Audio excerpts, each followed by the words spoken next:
how could you possibly forget Jesus? But do you really remember Jesus like he told us to?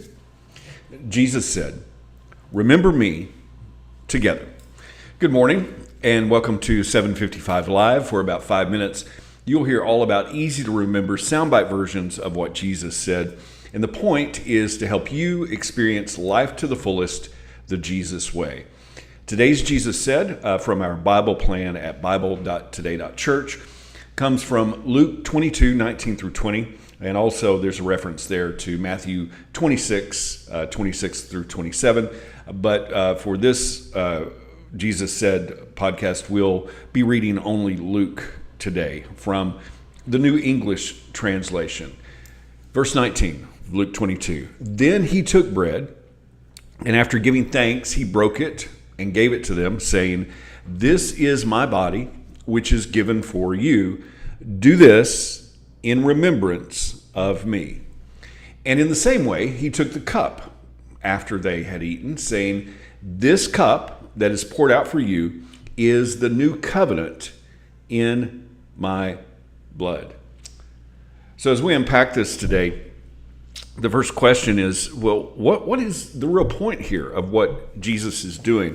So let's talk about some context. This was the night before what we call Good Friday, or the day that Jesus was crucified. This was a preparation day for the Passover Seder that would be the next evening.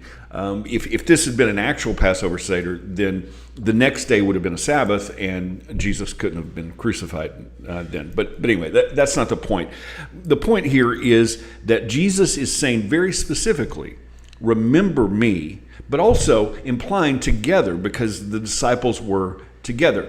Now, we call this communion or a sacrament or the Lord's Supper.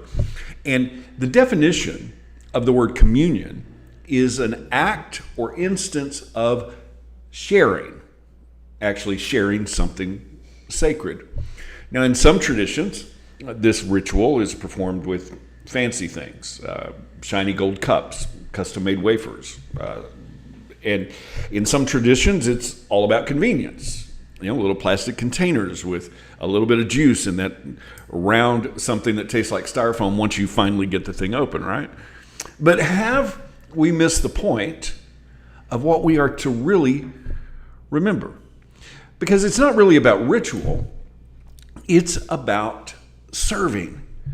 That was the point.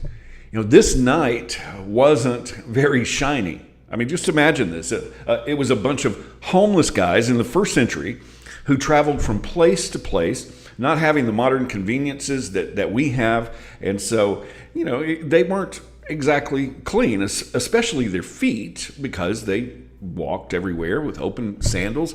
And no one was even willing to wash feet, which was very standard practice for a servant. As you entered someone's house or a meeting place, you would have your feet washed. But none of the disciples were willing to do that. So Jesus did. And we sometimes forget, Jesus didn't just break the bread, he served them. He gave it to them, the King of all creation, as a servant, waiting on the disciples. Paul talks about this in 1 Corinthians 11, 20, 21, this principle of what communion or the Lord's Supper is really all about. And he drives the point home here in these two verses where he says, "Now, when you come together at the same place, you are not really eating the Lord's Supper. For when it is time to eat, everyone proceeds with his own supper.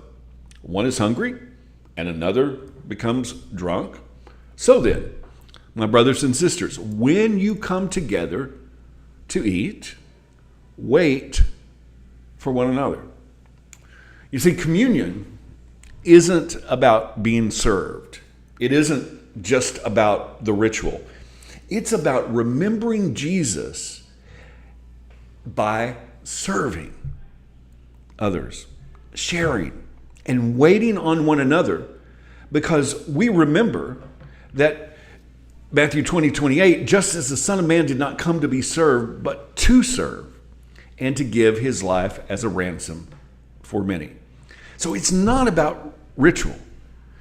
Just remember Jesus by whatever we do, not just at communion, by serving others. That's how we remember him. And Jesus said, remember me together. How can you put that into action today?